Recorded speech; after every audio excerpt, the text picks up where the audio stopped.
എല്ലാവർക്കും സ്വാഗതം. ഈ റിവ്യൂ ഇഷ്ടപ്പെടുവാണെങ്കിൽ ഒന്ന് ലൈക്ക് ചെയ്തും സബ്സ്ക്രൈബ് ചെയ്തും സപ്പോർട്ട് ചെയ്യണേ. അപ്പോൾ നന്ദുവിന് പോസ്റ്റിംഗ് ആകുന്നു. ആ കാര്യം വളരെ സന്തോഷത്തോടെ കനക ഒന്ന് പറയുന്നുണ്ട്. കനകയെ വിളിച്ചു പറഞ്ഞത് നയനയായിരിക്കും. കാരണം നന്ദു പോലും അറിഞ്ഞിട്ടില്ല. നന്ദുവിൻ്റെ മുഖത്തും ഭയങ്കര ഒരു ആകാംക്ഷയാണ്. കനക ഓടി വന്നിട്ട് പറയുന്നുണ്ട്, നന്ദൂട്ടിനെ എവിടെയാണ് പോസ്റ്റിംഗ് എന്നറിയാമോ, നമ്മുടെ ഇവിടുത്തെ സ്റ്റേഷനിൽ തന്നെയാണ് എന്ന് പറയുമ്പോൾ ഒത്തിരി സന്തോഷമാകുന്നുണ്ട് നന്ദുവിനും അതുപോലെ ഗോവിന്ദനും ഒക്കെ. ഏതായാലും ഈ വാർത്ത അറിഞ്ഞതിന് ശേഷവും നന്ദുവും കൂട്ടുകാരും കൂടി കയറി രേവതിയും വേണുവിനെയും പൊതിരെ തല്ലുന്നുണ്ട്.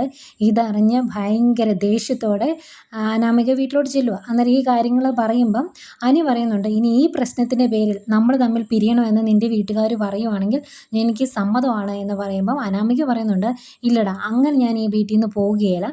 അവൾ ഈ വീട്ടിൽ കയറാതിരിക്കാൻ വേണ്ടി എനിക്ക് പറ്റുന്ന രീതിയിൽ മാക്സിമം ഞാനിവിടെ കടിച്ചു പിടിച്ച് നിൽക്കും എന്നിങ്ങനെ പറയുന്നുണ്ട്. അത് കഴിഞ്ഞ് മുത്തശ്ശിയോട് പറയുന്നുണ്ട്, അനാമികയും അനിയും തമ്മിലുള്ള ബന്ധം വീണ്ടും വീണ്ടും വഷളായിക്കൊണ്ടിരിക്കുകയാണ്, അതൊന്ന് പരിഹരിക്കണമല്ലോ എന്നിങ്ങനെ പറയുന്നുണ്ട്. അതുപോലെ അനാമിക ഈ വിവരം അറിഞ്ഞതിന് ശേഷം നയനയോടും അലമ്പിന് ചെല്ലുന്നുണ്ട്. നയനോട് പറയുവാണ്, അവൾ എന്നോടുള്ള വാശി തീർക്കാൻ വേണ്ടി എൻ്റെ അച്ഛനെയും അമ്മയും വീണ്ടും വീട്ടിൽ കയറി തല്ലി എന്നോടുള്ള ദേഷ്യം മൊത്തമാണ് അവൾ തീർക്കുന്നത് എന്നൊക്കെ പറഞ്ഞ് ദേഷ്യത്തോടെ നയനോട് പറയുന്നുണ്ട്. നയന എന്ത് പറയാനാ, നയന പറയുമായിരിക്കും സാരമില്ല ഞാൻ അവളെ ഉപദേശിക്കാം എന്നൊക്കെ പറയുമായിരിക്കും. ഏതായാലും കട്ടക്കലിപ്പിലാണ് അനാമിക.